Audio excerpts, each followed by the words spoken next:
pastor da igreja Vivo por Ti, formado no Centro de Treinamento Bíblico Rema e missionário de tribos urbanas.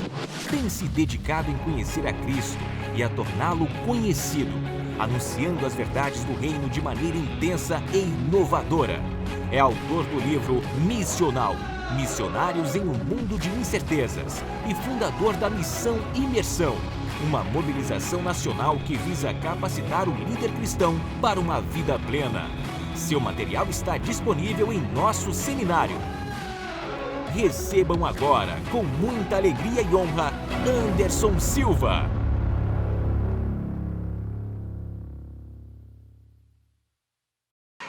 Paz, irmãos.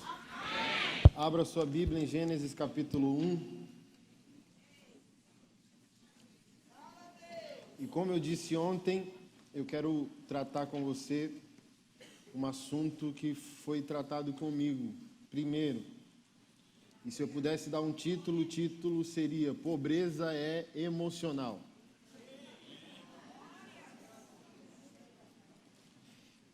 Na lógica do que eu tentei construir ontem, conectando identidade, novo nascimento, realidades da nova criação, eu queria que você visse alguns passos de fé.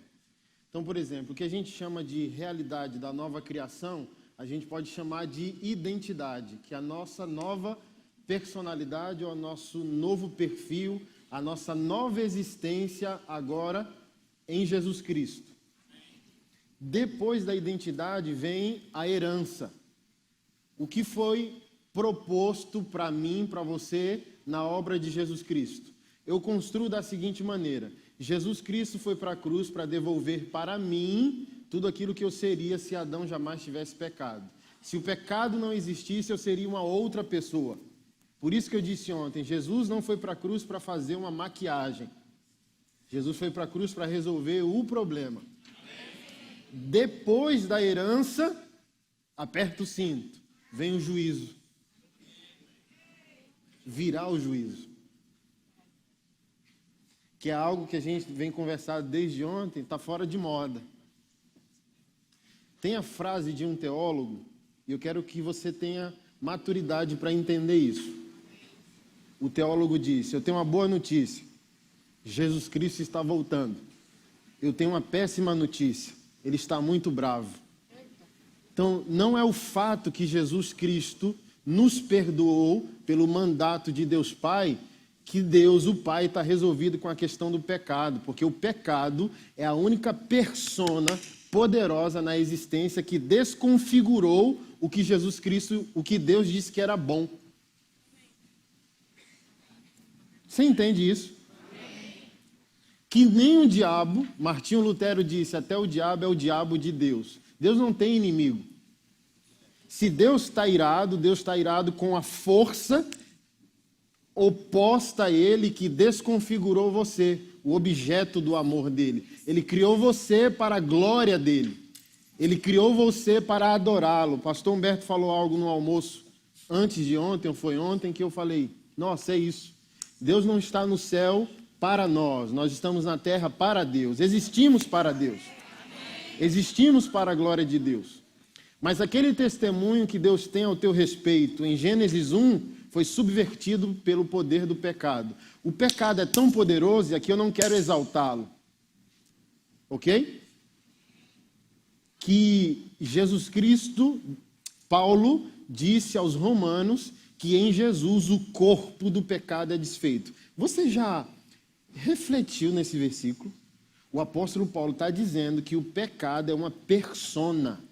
Ele não é só um hábito, ele não é uma atitude, ele pode virar uma estrutura que se apodera do teu ser.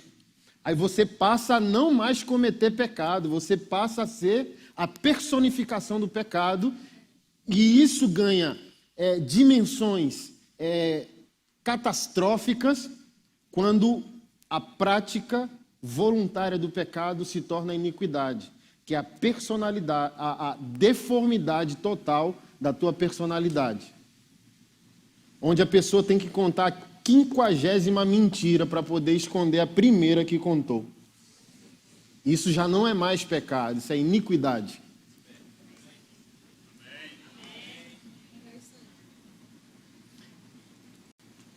Então, quando Jesus Cristo voltar, ele não vai voltar num testemunho de amor, ele vai voltar com um veredito.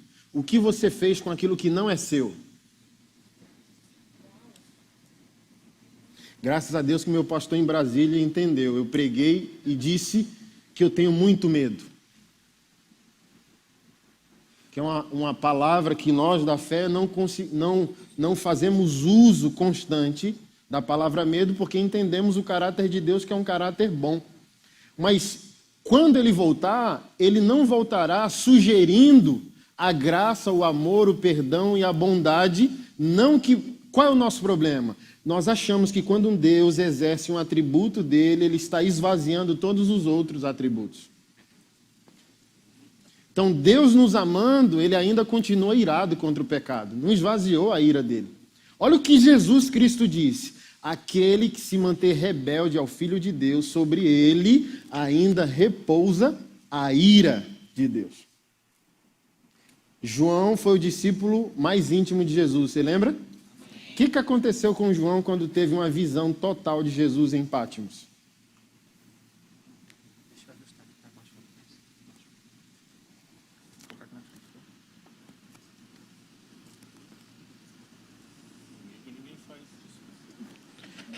Quando você é íntimo de alguém, você conhece a silhueta, a sombra.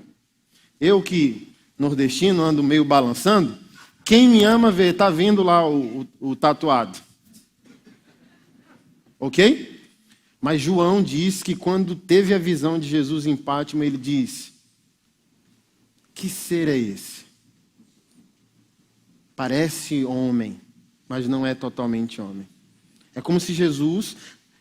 Deixa eu entender essa figura de linguagem. Jesus, em sua humanidade, é só uma amostra grátis de Deus. Paulo disse isso. Jesus é Deus esvaziado.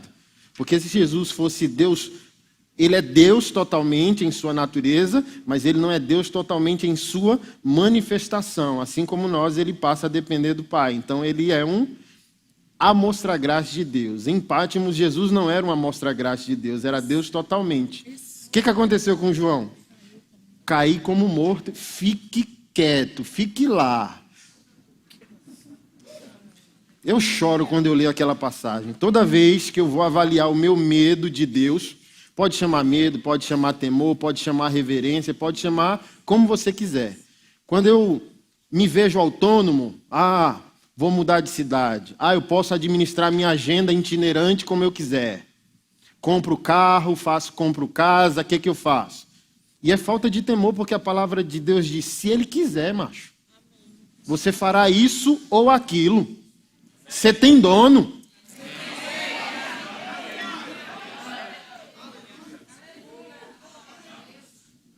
Aí eu vou lá para Apocalipse, para chorar. A sua voz é como um som de muitas águas. Você já foi perto de uma catarata para entender o que está sendo dito? Aí ele diz: os seus olhos são como chamas de fogo. Eu tenho medo. Positivo, tá bom?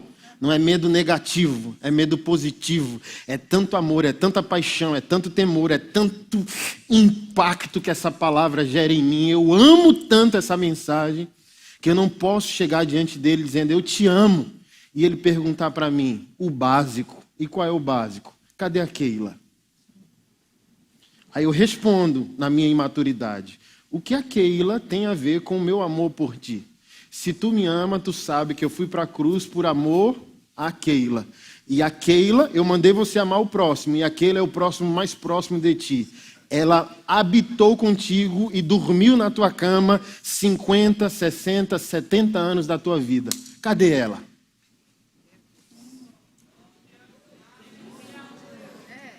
É para ter medo ou não? Por que eu quero ser um marido melhor? Porque ela merece? Não, porque ela já tem dono. E eu sou mordomo daquilo que Deus é dono. Porque a gente só pensa mordomia com as finanças.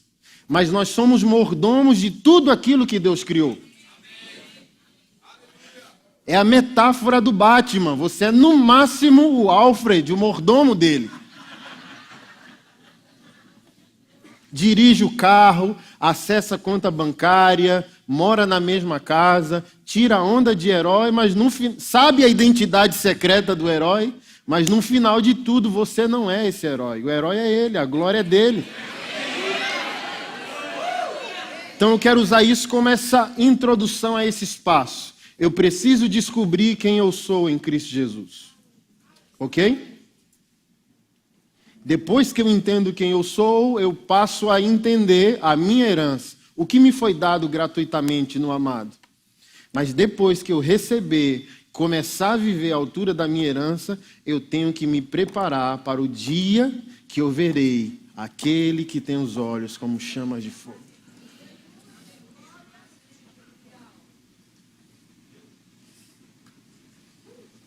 Pastor, o que isso tem a ver com pobreza emocional? O dinheiro só virá quando você descobrir por que ele tem que vir.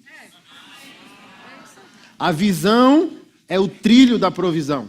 Deus não dá dinheiro para menino, nenhum pai dá dinheiro para menino. Quem não entende identidade, herança e juízo não está pronto para prosperar. Porque nada é nosso. Trabalhei, conquistei, sou médico. Meu irmão, você é crente? Você é crente? Crê na palavra? Gênesis 1, verso 1 diz, e Deus criou os céus e a terra.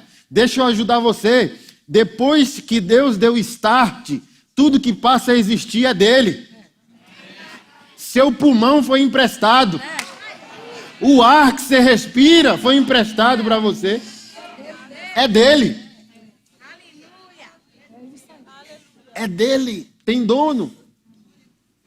Só está pronto para prosperar quem entender isso. Ah, mas pastor Anderson, eu conheço gente próspera que não teme a Deus. Não confunda, deixa eu ajudar você. Pobreza não é aquilo que você não tem. Pobreza é como você existe. Prosperidade não é aquilo que você tem. Prosperidade é como você existe, é como você é ou quem você é por dentro.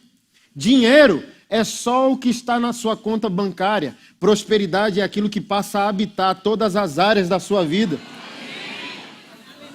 Então você conhece gente que tem dinheiro, mas eu não estou falando de dinheiro, eu estou falando de prosperidade, que envolve dinheiro, mas é o nosso caráter em Cristo. Eu encontrei uma definição, cavei, e achei uma definição extraordinária para a prosperidade. Aquilo que está em constante progresso. Aquilo que está em constante progresso.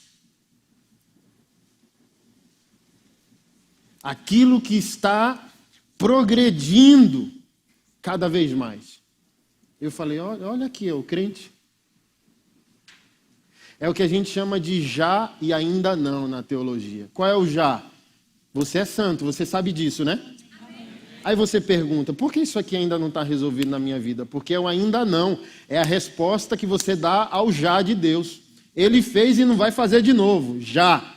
O ainda não, você tem que andar até aquele lugar na qual Deus dá um testemunho ao teu respeito.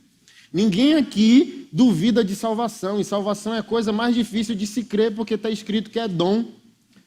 O mais fácil é a gente não crer. E o que é o mais fácil? Que Deus pode salvar qualquer coisa na nossa vida. Camarada crê que é salvo, mas não crê que Deus salva o casamento dele, temperamento dele, o dinheiro dele.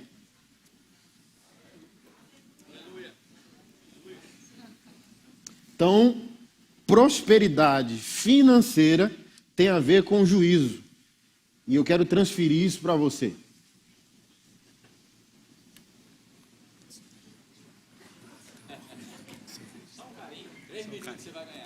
Ok. 3 minutos, viu?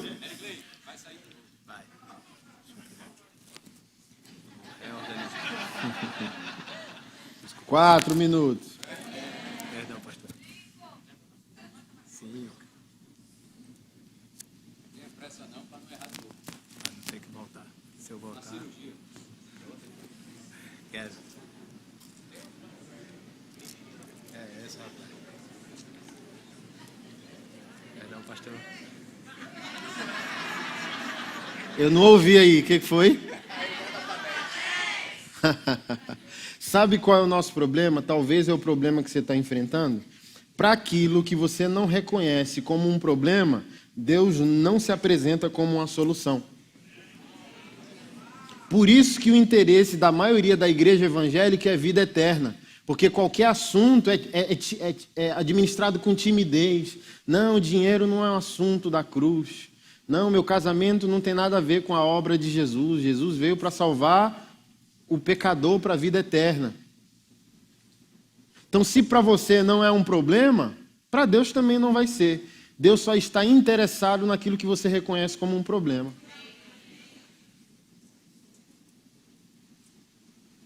Ser gente boa, ama a Deus, Deus te ama, está salvo, mas vai viver atribuladinho até Jesus voltar. Vai chegar na porta da cidade santa, assim, arrastando, sangrando. Acho que foi o pastor Joselito que disse, rapaz, enxugar dos olhos toda lágrima, não é quando o crente chegar na Nova Jerusalém, descobrir que Deus tinha uma porta de herança para cada crente e não viveu, aí vai chorar, ele diz, não adianta mais não. Era lá para baixo. Porque, irmão, isso pode chocar, mas é verdade. Nem a Bíblia, como livro doutrinário, é eterno para nós. Os dons não são. As manifestações do Espírito não são. Você vai dizimar na nova cidade? Vai? Você não vai nem ter que amar, porque você tem que amar, porque o amor está sendo devolvido a você progressivamente na atitude que você o pratica. Por exemplo, Adão não tinha que amar ninguém, porque o amor era o caráter de Adão, assim como era o caráter de Deus. Então vai chegar a hora que tudo vai se esvaziar, e a gente vai estar diante dele, sendo plenamente perfeitos, assim como ele é. Então olha que interessante. Por exemplo, dízimo, oferta, esmola, algumas igrejas primícias. Não, eu sou dizimista porque eu amo a Deus, aleluia. Glória a Deus, irmão. Mas talvez também é por isso que você não está prosperando. Você não dizima só porque você ama e teme. Você dizima porque todos os princípios bíblicos de generosidade são mecanismos pelos quais os céus devolvem para você quem você seria se Adão não tivesse pecado. Então você vai dizimar, você tem que entender, você tem que pegar o dinheiro que não é dinheiro, é um ato de adoração, e você precisa transferir para esse dinheiro o seu entendimento.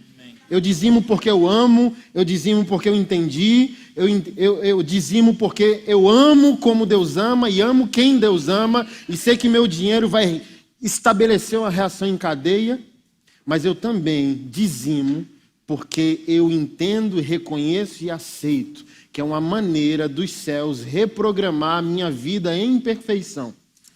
Eu creio e provo para você, querido, existe resposta para cada ato de obediência do crente. Olha só, um dia minha mãe me ligou, chorando, desesperada. Meu filho, meus cachorros estão morrendo, e eu dentro de mim. Eu acho que o mundo está tão ruim, eu já escrevi, já preguei sobre isso. O mundo virou de ponta cabeça, as pessoas não amam mais a imagem de Deus no semelhante. Os cartórios nunca lucraram tanto com divórcio e os pet shops nunca enriqueceram tanto. Os animais foram elevados ao nível de filho. Pode ser só uma brincadeira. Se for, sei lá, uma brincadeira, um afeto. Mas eu pergunto, é? Cachorro não é filho. As pessoas hoje se odeiam. O amor está se esfriando. E as pessoas estão elegendo um animal ao nível divino. Um membro da família. E graças a Deus que eu não estou sozinho. O pastor Luciano ontem mandou a primeira lapada. É só um adendo, mas não era isso que eu queria dizer, não. O que é que eu estava dizendo antes disso? Minha mãe. Meus cachorros estão morrendo, eu dentro de mim. Cachorro. Deixa morrer, arruma outro. E vira lata ainda. Aí o Espírito Santo. Bum! O que está escrito na palavra? Eu disse, honrai teu pai e tua mãe é o primeiro mandamento com promessa. Eu tinha que dirigir 1 hora para encontrar ela. Entre no carro e vá. Aí eu falei, o carro novo, banco de couro, cachorro, ô Senhor da glória. Aí eu dirigi 1 hora, fui lá na minha mãe, os cachorros, tudo ruim. Ela falou, pode botar na mala, não precisa ir dentro do carro. Eu falei, menos mal, aleluia. Não falei, né, mas pensei. Aí soquei os dois dentro do porta-mala. Dirigi mais 1 hora de volta, tinha um dono de veterinária que era da nossa igreja, cheguei lá, tal, ela chorando, o cara, R$700, pastor, para dar o remédio no cachorro. Eu ia dizer, deixe quieto, mas quando ele diz 700, ela já me deu um abraço. Obrigado, meu filho. Aí eu falei, não tem como escapar. Pastor, é no crédito ou no débito? No débito. Com a tristeza assim. Falei, meu Deus, minhas contas. Paguei. Aí botei o cachorro dentro, destruí meu porta-mala, levei. E ela, olha, minha filha, seu irmão pagou, os cachorros estão vivos, vão ficar tudo bem. Voltei. 30 minutos depois, primeira ligação. Pastor Anderson, eu estava aqui em casa, estou sentindo de Deus algo. Qual é a sua conta? Eu disse, minha conta é tal. Por quê? Não, daqui a pouco eu volto a ligar. 40 minutos depois, aí ligou outro e disse, Pastor Anderson, estou aqui em casa sentindo de Deus um negócio. Qual é a conta do senhor? Disse tal. Eu gastei R$700. Quando eu cheguei em casa, tinha R$2.800. Porque eu decidi algo. Eu decidi enriquecer o conceito de obediência. Não faz só por amor e temor, mas porque é um princípio de reprogramação. Eu seria assim se Adão não tivesse pecado. Você entende isso? Você entende o que eu estou querendo dizer? Não é o fazer por fazer. Tem muita gente fazendo a coisa certa, mas sem querer entender o espírito certo da coisa. Você tem que verbalizar, você tem que transmitir para a sua obediência o espírito da palavra.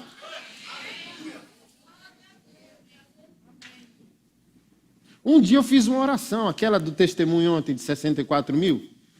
Eu fui fazer uma oração. Assim, ó, não botei muita fé não, moço. Eu só rimei no final da oração dizendo, Senhor, eu faço parte de uma igreja local. E essa igreja local às vezes falha financeiramente. Mas a sua igreja é universal, ela está em todas as nações. Então eu faço uma oração. Eu tenho irmãos em todos os países.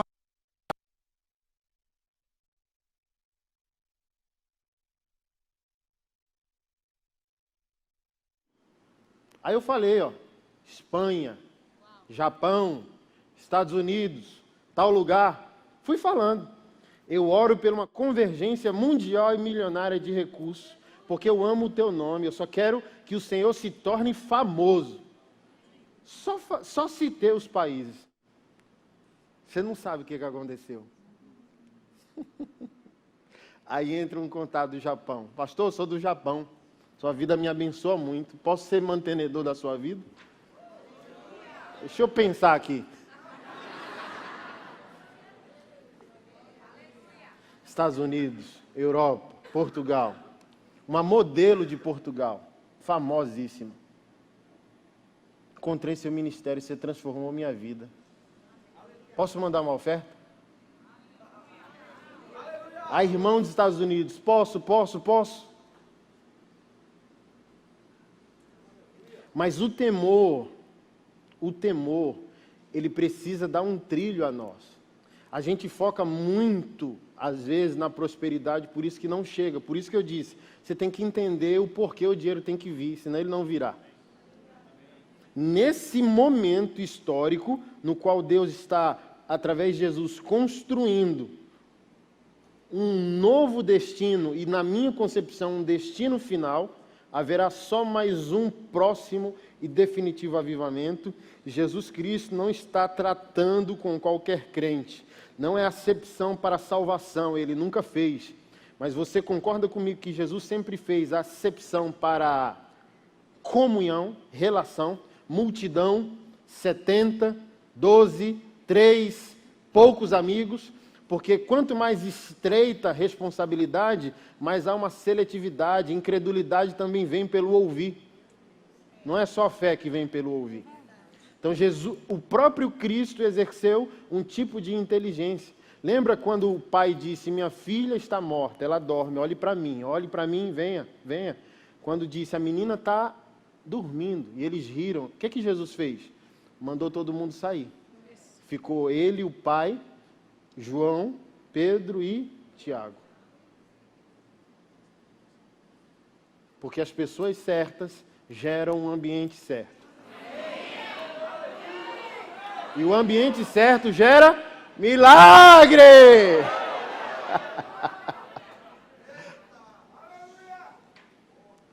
Um dia eu fui no banco. Puxa meu extrato aí no mês, gerente. Aí ele puxou. Quando ele puxou, eu sentei. Espernar, pamba. Falei, cadê meu dinheiro? Eu fui tirar ali o saldo lá fora, 23 centavos. Mas foi muito dinheiro que passou na minha conta aquele mês. Como eu disse ontem, talvez o meu muito para você ainda é pouco. Mas para quem estava em Maceió passando fome até esses dias, meu irmão, eu disse, Senhor. Aí o Senhor disse, manda ele tirar todos os extratos de transferência que você fez. Eu falei, me dê todos os extratos de transferência que eu fiz. Aí eu peguei. Aí me emocionei. O Senhor disse, ligue para todo esse povo e pergunte se sua existência é útil para eles. Amém. Filho, eu quero e vou continuar prosperando. Mas esses que eu quero prosperar precisam dormir menos para alguém dormir melhor. O ter muito sempre foi e agora muito mais diz respeito ao sono que você vai providenciar a alguém. Porque os meninos o Senhor ainda permite que sejam salvos, mas só os adultos pagam as contas. Filho é uma bênção, ok? Mas filho só consome até que venha a idade da razão para pegar junto com o pai. E na fé não é diferente. Os meninos querem tudo. E o pai vai perguntar, para quê? Deus, cadê meu dinheiro? Está fazendo com que alguém durma melhor. Imagina aquelas histórias que eu comecei a contar a você sobre esse resgate que a gente está fazendo de transexuais. Tem uns que eu nem vi, só me ligam. Fiquei sabendo que você ama esse povo esquisito aí, ó. Tem um camarada aqui em Natal. Eu disse, eu pago. Eu sei a dor que é não ter um pai. Pago. Aí já pego o telefone, ligo e tal, e as pessoas dizem, por que você se importa? Aí eu digo, em Adão eu não me importo, mas em Jesus eu entendi quem eu sou, eu entendi o que eu tenho e para que eu tenho. O temor do Senhor. Porque imagina, Jesus volta e você está com dinheiro nessa conta aí que nunca teve sentido nem apostólico e nem missionário.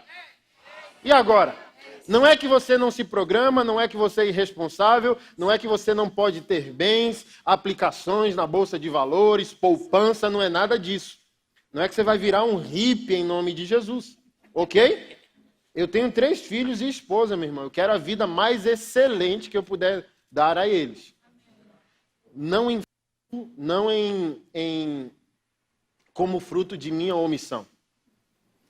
Eu quero uma vida extraordinária, com a plena consciência que Jesus volta e eu não passo vergonha. Amém. Amém. Amém. Meu filho, você sabia que eu queria resgatar o mundo. Lembra dos morávios? Para que o cordeiro receba a recompensa dos seus sofrimentos. E o que é isso? Não é só amor, é temor. Jesus quer o mundo para ele. E aquele que entendeu quem era em Jesus Cristo, aquele que entendeu o que tem em Jesus Cristo, precisa fazer a mesma coisa que Jesus estaria fazendo se estivesse aqui ainda em carne.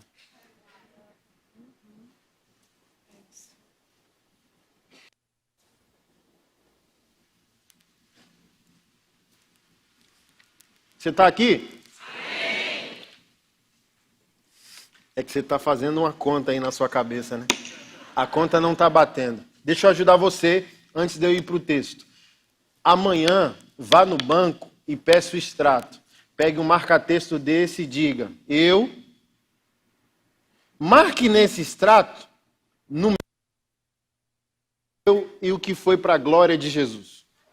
Se você não conseguir responder, você tem sérios problemas. Eu, Jesus, eu, Jesus. Se tiver contrabalanceado, você está pronto para um novo tempo. Querido, a marca da besta também vai ser uma marca econômica. Eu não sei se você está percebendo. Eu, particularmente, o que eu orei nos últimos 4 anos, está assim, ó, Pastor Humberto, borbulhando, fervilhando. Esses dias eu estava numa sala de reunião. Imagina, nordestino com a cara tatuada. Meu irmão, em Maceió eles acham que eu sou um tipo de Messi. Cristiano Ronaldo. Eu falei, se eu voltar para Maceió eu viro governador. Aí eu estava numa sala de reunião. Aí o rapaz que me chamou para a sala de reunião tinha 20 homens de Deus, 30. Ele chegou no meu ouvido e disse: tem 46 bilhões sentados com você nessa mesa aqui. Aí deu um trava, né? Ô louco, aquele ali é 7 bilhões, aquele ali é 8, aquele ali é tantos milhões, aquele ali... Todo mundo querendo discutir como espalhar a fama de Jesus pelas nações. Todo mundo incomodado por um novo tempo.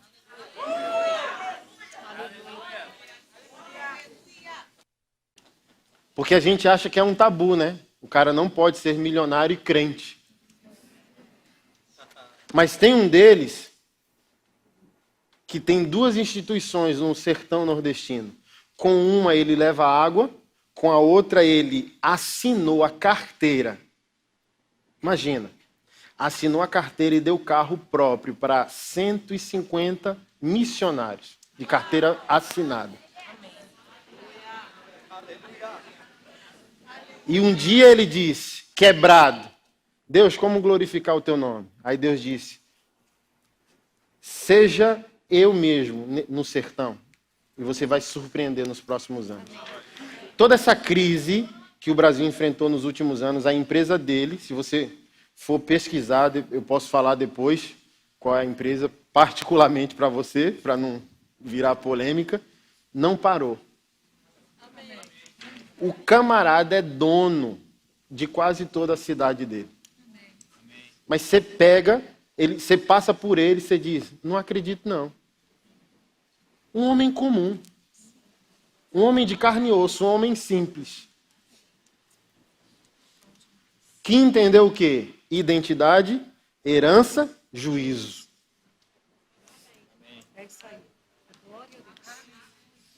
Aí você consegue devolver. Arão Xavier tem um entendimento forte demais. Ele diz que o dinheiro é a única maneira do diabo ferir Deus. Porque o diabo torna o príncipe de Deus, que é você, a princesa de Deus, que é você, escravo do que você deveria ser senhor. Aí o diabo tenta ferir Deus. O homem é senhor do sexo. O diabo escravizou o homem ao sexo. Você é senhor sobre o dinheiro e o diabo escravizou você ao dinheiro. Você é senhor de tudo e virou escravo de todos. Por isso que essa lógica faz sentido. Entender quem eu sou em Jesus Cristo, entender quem eu tenho em Jesus Cristo e entender o que eu tenho que fazer por causa do temor do Senhor.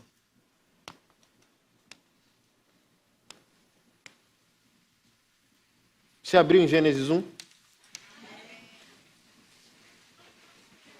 Verso 1. No princípio, Deus criou. Verso 3. Disse Deus. Verso 4. Deus viu. Verso 5. E Deus chamou. Verso 6. E disse Deus. Verso 7. E Deus fez. E verso 9. E disse Deus. E verso 11, e disse Deus. E verso 14, e disse Deus. E verso 16, e Deus fez. E verso 17, e Deus colocou. E verso 20, e disse Deus. E verso 22, e Deus criou. E verso 22, então Deus os abençoou. E verso 24, e disse Deus. E verso 25, e Deus fez. E verso 26, e disse Deus. E verso 27, e Deus criou. E verso 28, então Deus abençoou. Verso 29, disse-lhe mais Deus. Verso 31, e Deus viu tudo quanto o fizera, e era muito.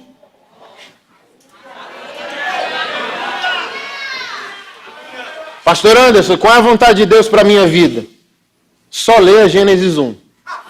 De 2 para frente é como Deus perdoou você e quer reprogramar você. A vontade plena e perfeita de Deus que Paulo disse, boa, perfeita e agradável, você pega o que Paulo disse e volta para Gênesis 1.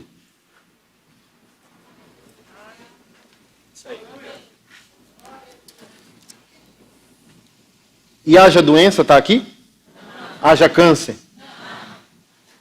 Como eu disse ontem, dá uma rajada de língua estranha quando ligam para você do Serasa e dizem, teu nome entrou, foi negativado. Hã? Tem alguma coisa negativa em Gênesis 1? Tem alguma coisa disfuncional em Gênesis 1? Então nada que fere nossa dignidade é vontade criativa de Deus. Deus trabalha no problema, ok, mas Ele não é o criador do seu problema.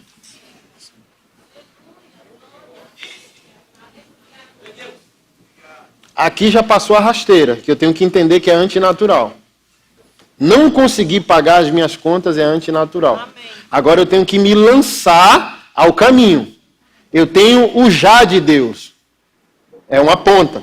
Qual é a outra ponta? O ainda não. Que eu saio daqui do que Deus diz, caminho nos princípios até chegar à conclusão na minha própria vida do que é verdade em Deus. Porque, eu não concordo porque eu vi fulano na minha vida. Querido, sua experiência pessoal não é doutrina. Amém. Doutrina é a palavra. Amém. Não importa o que você acha, como eu disse ontem, isso aqui não é uma sugestão, isso aqui é um veredito. Amém. Deus não está interessado no que você tem a opinar. Deus quer saber se você está disponível a viver essa palavra. Alguém chegou para mim e disse, eu não creio em dízimo não, era comida. Aí eu falei, tu nunca deu uma alface para ninguém, moço. O que você está criando problema? Traga o boi. Tu planta arroz? Traga, ué. Mas tu acha que tu vai convencer esse tatuado com essa ladainha tua? Eu falei bem assim, vamos encerrar o assunto. Ele disse, como? Me dê as provas que você está certo. O que nós chamamos de testemunho. Você quer de quando? Você quer que eu te conte de quando? De ontem? Semana passada? Mês passado? Ano passado? Um crente bom. O que ele mais tem é histórias para contar sobre as intervenções de Deus. Por isso não importa o que a gente pensa sobre qualquer assunto. Toda verdade produz resultado. Toda verdade produz fruto. Toda verdade produz milagre.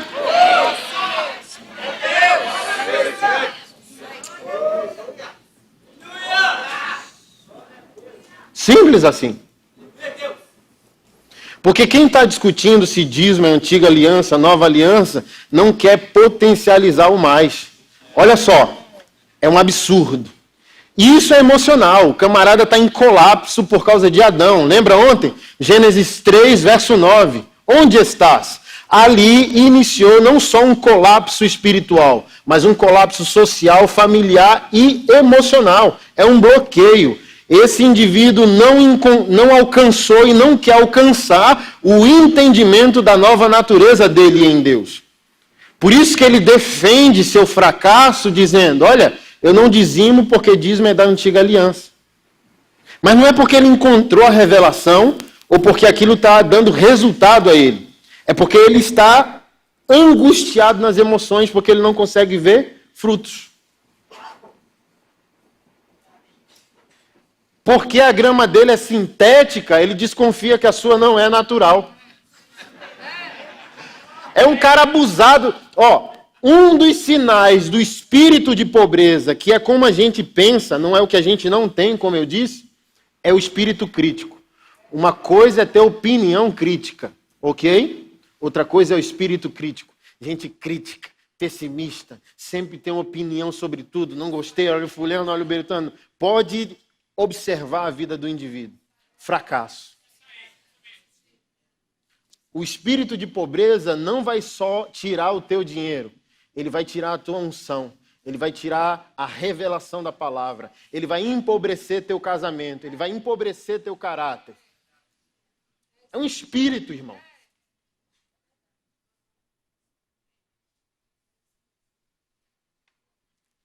Agora, se você abraçou esse espírito, essa identidade de prosperidade, pode aguardar. Assim como a morte toma conta progressivamente de todas as áreas, a prosperidade também. Quem prosperou em Deus no conhecimento de si mesmo, prospera o casamento. É só uma questão de tempo. Prospera a unção, prospera a revelação da palavra, e todas as áreas vão sendo contaminadas. Meu irmão, como o camarada vai me convencer? Um dia saí do culto, e a minha esposa, vamos embora? Vamos. Pegar o ônibus e diz, não tenho dinheiro não. Fala com alguém da igreja. Eu falei, não, o pastor tem me ensinado. E eu quero viver minhas próprias experiências. Vamos embora, mulher. Ela falou, vai dar 2 horas andando. Eu falei, não estou nem aí. Mas se eu depender daquilo, eu vou depender para sempre. Eu quero romper com aquilo que Adão diz sobre mim. Deixa eu falar de novo. Eu quero romper com aquilo que Adão diz sobre mim. E eu fui andando. Ela chorando de dor nos pés e eu balbuciando. Línguas, andando. Passei na frente de um bar, veio assim, R$5 voando. Ficou assim no meu pé. Eu peguei. Mas quando eu peguei, eu senti uma vergonha de Deus muito grande. Aí eu disse, Senhor, muito obrigado. Mas é agora que eu vou mostrar para o Senhor e para o diabo quem eu sou. Eu disse, diabo, vem cá, fica aqui do ladinho. Senhor também, fica os dois do ladinho aqui. Eu não sirvo a Deus por um salário. Então não corro o risco de servir o diabo por um salário melhor. Eu sei que Deus é provedor. Eu sei que Deus é bom. Mas acima de tudo, eu estou nessa por amor. É isso aí. Então, muito obrigado. Esses R$5 eu uso amanhã. Diabo, ainda falta 1h20 para eu chegar em casa. Eu estava calado, agora eu vou fazer barulho. E a mulher chorando. Não acredito que você vai fazer isso, não. Bora, mulher. E ela continuou chorando e eu, imagina, 1h30, igual um maluco na rua, pulando, orando em línguas. Aleluia. Aí o cara vem agora, hoje, 2019, perguntar, qual é o segredo do teu ministério? Princípios e processos. Não olha para o meu altar, não olha para a minha plataforma, não. Vamos chorar comigo há 10 anos atrás? Vamos declarar a palavra comigo 12 anos atrás? Lembra de Neuzinha, Marcelo? Eu casei com essa mulher, tinha um colchão sem a cama e um fogão sem botijão. Comíamos marmitex o dia inteiro. E um dia consegui R$80. Compramos a marmita do dia. Sobrou 65. Ela falou, aleluia, uma semana de provisão. Aí eu disse, perdeu. Perdeu o quê? Deus botou no meu coração de mandar isso aqui para um casal. Que casal? Meus professores do Rema. E ela falou, é sério que você vai fazer isso? É. Aí fui no banco e depositei os R$65 para a Neuza e para a Marcela. Pastor Luiz Hermínio me ensinou um princípio. Anderson, antes de você entrar numa nação, de alguma maneira, suas ofertas já entraram lá antes de você. Você dizima aqui, em Recife, eu não sei como, mas de alguma maneira isso repercute, porque olha só, ofertei, hein? Pastor Humberto está orando, ofertei. Ele recebeu, agradeceu e vai fazer o quê? Glorificar a Deus obedecendo. Ofertou. Ela agradeceu, ofertou. Ela agradeceu. O que você faz em Recife libera uma reação em cadeia que está salvando gente que você só vai conhecer na Nova Jerusalém. Você tem consciência que salvou 50 pessoas, mas todo o teu ato de obediência, envolvendo amor, temor, consciência de mordomia, junto com o juízo, está produzindo fruto que você não tem noção. Chega lá, Senhor, eu só salvei 50. Ele abre a porta e diz, tem aqui 5.000. Mas como eu salvei essas pessoas? Olha, quando você perdoou o fulano, você liberou o destino dele. Quando você amou o ciclano, você liberou o destino dele.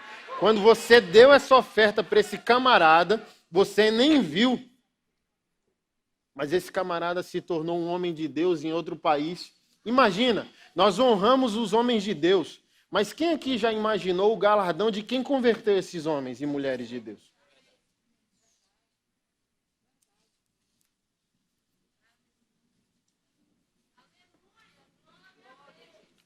Não está mais no teu espírito, querido, porque você não tem mais maldição nenhuma.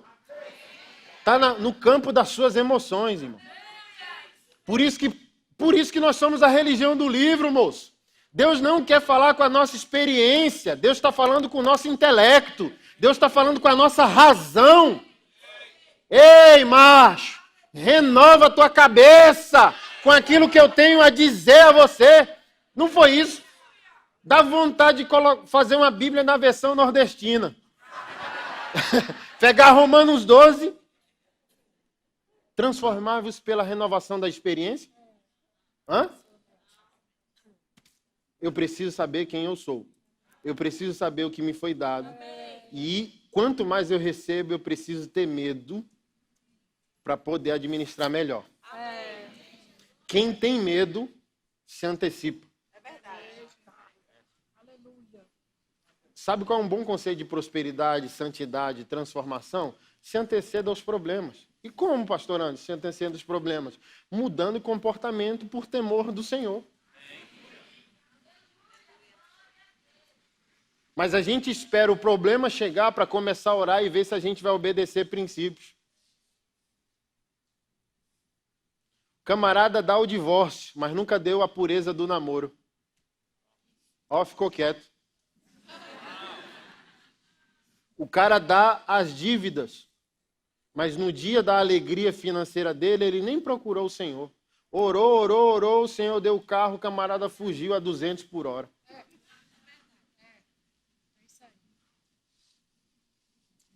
E é tão poderoso, para eu poder encerrar com você, que eu não sei se você tinha consciência sobre a parábola dos talentos. A maioria da igreja evangélica pregou a parábola dos talentos como uma realidade sobre nossas capacidades, habilidades, dons. E não tem nada a ver com isso. Talento é um tipo de medida monetária. É uma medida de peso na antiguidade. Geralmente, um talento seria equivalente a 30 quilos de algo. Geralmente usado para medir prata ou ouro. O que é um talento? Talento, 30 quilos de ouro, 30 quilos de prata. Então, o Senhor não estava falando das suas habilidades, o Senhor estava falando do que é dele. O Senhor estava falando de dinheiro, recursos.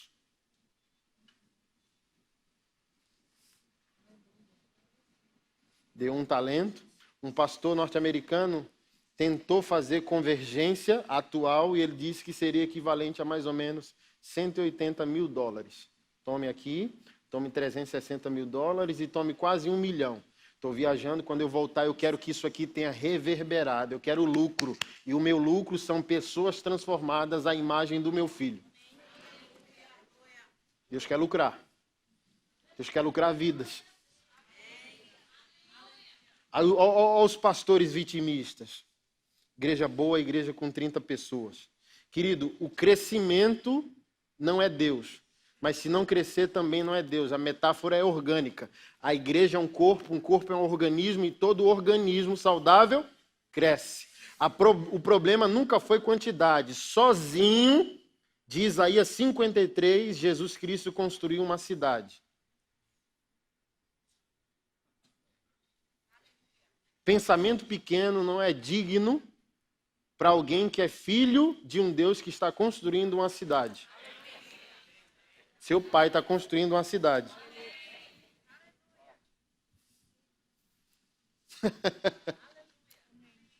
Não é espiritual ficar com 30 ovelhas. Amém. Se for a vontade dele. Mas se não for, irmão, deixe ele só para você. Porque o cara não quer ter 30 porque entendeu no espírito. O cara quer ter 30 porque emocionalmente ele não quer alcançar o lugar dele no espírito. Ele fica envergonhado.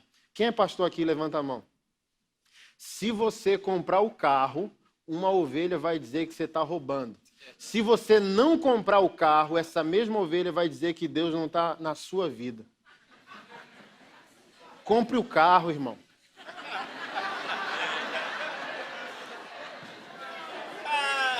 Rompa emocionalmente com aquilo que você é em Adão. O que vão pensar de mim? E daí, irmão?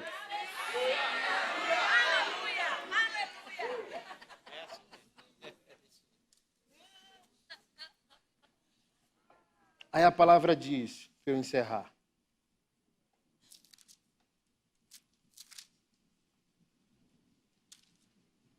Quem é, pois, o servo fiel e prudente que o Senhor encarregou dos outros servos para lhe dar alimento no tempo certo?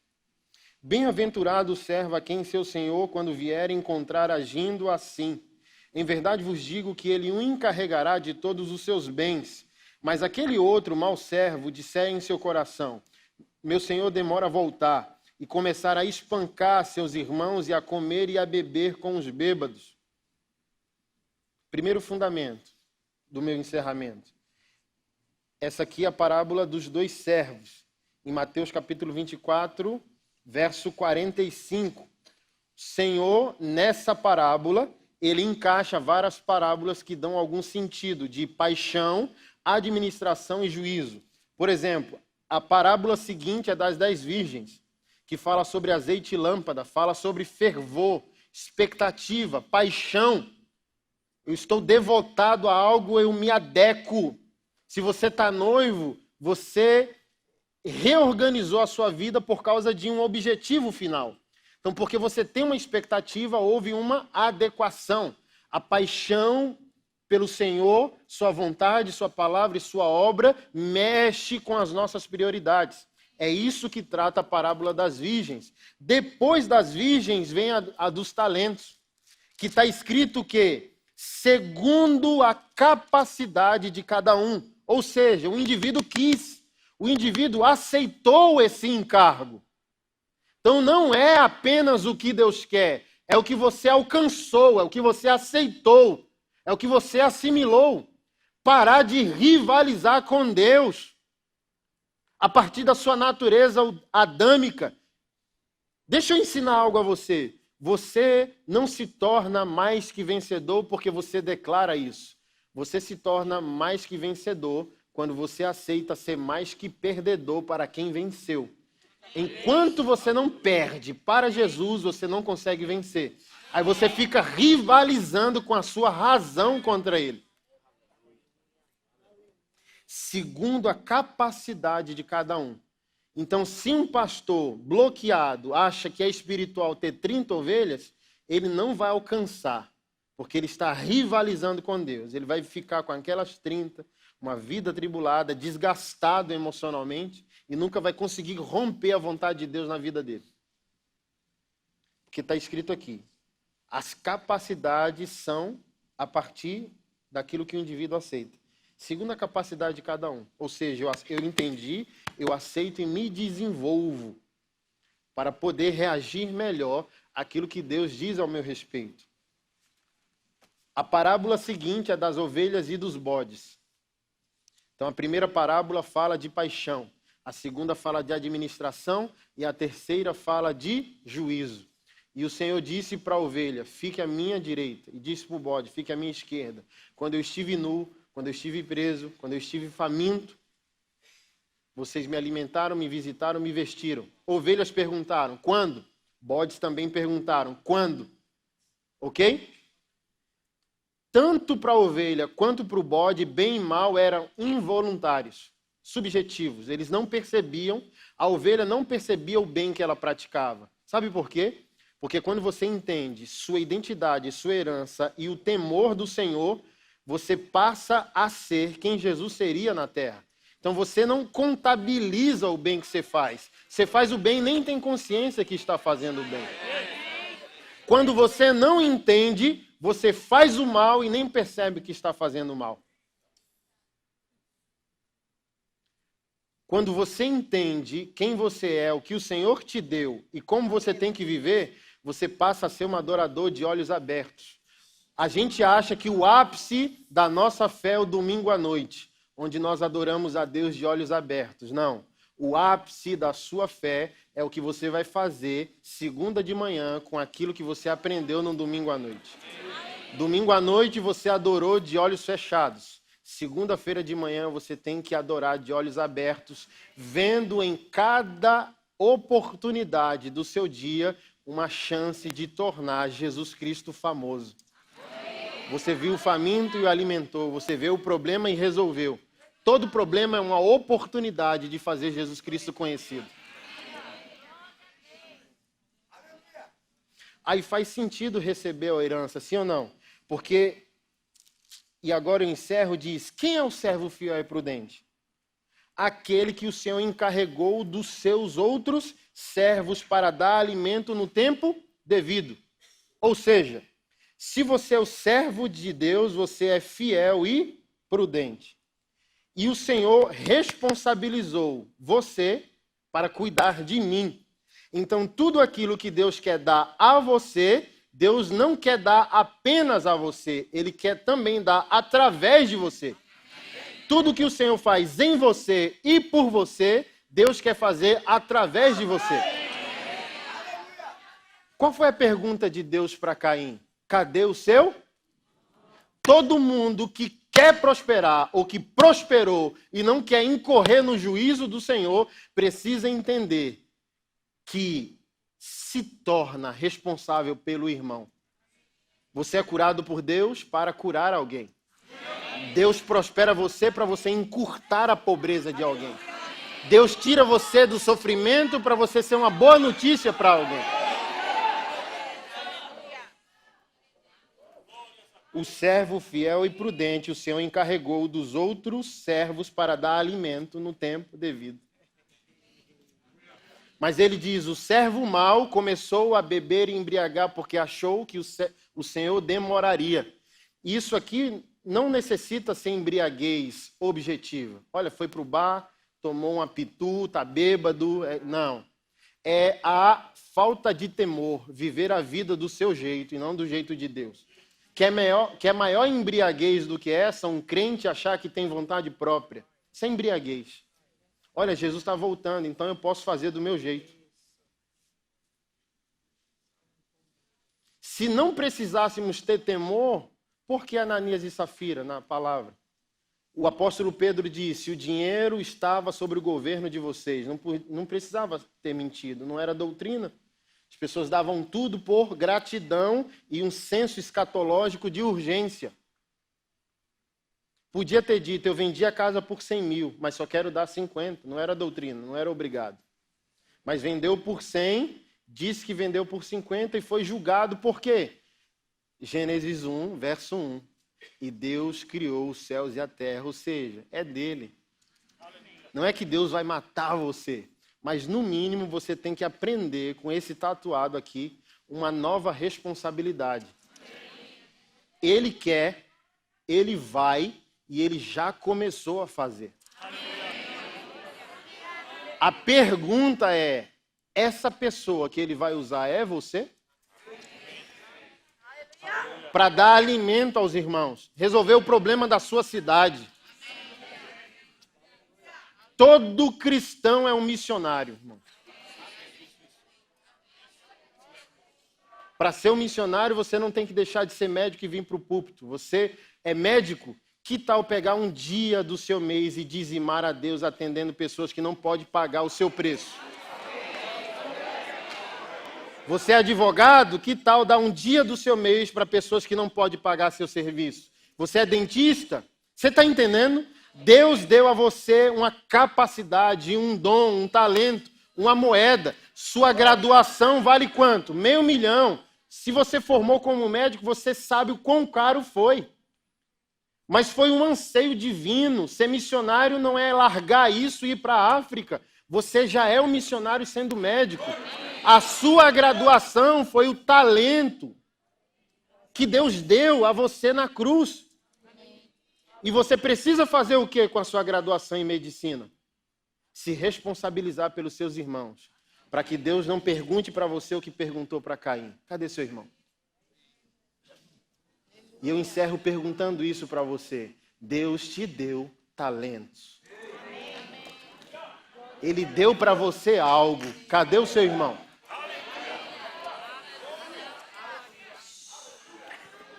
Eu vou voltar aqui em breve.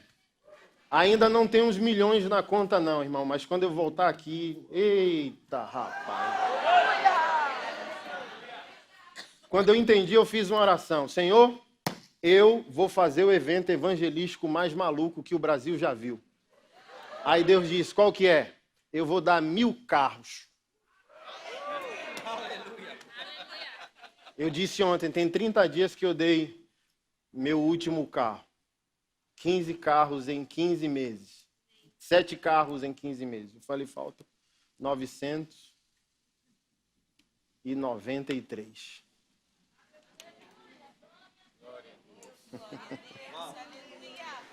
E eu só quero fazer isso como um teste de mordomia. Entenda quem você é, entenda o que Ele te deu e entenda como viver por causa do temor dEle. Amém? Vamos orar. Pai, nós louvamos o Teu santo nome e Te agradecemos pela Tua fidelidade, Senhor. Que a Tua palavra encontre repouso em nosso entendimento, em nosso coração. Que chaves, Senhor, sejam entregues a nós hoje. Chaves de entendimento, chaves de encorajamento, ousadia, para romper com a mentalidade adâmica e inaugurar um novo tempo para a Tua glória. Que cada um daqui saia encorajado a iniciar um novo ciclo de engajamento, de ação, de comprometimento com o Teu caráter, Tua palavra, Tua vontade e com essa cidade, que essa cidade seja impactada através de nós, em nome de Jesus e para a glória de Jesus é a nossa oração. Amém.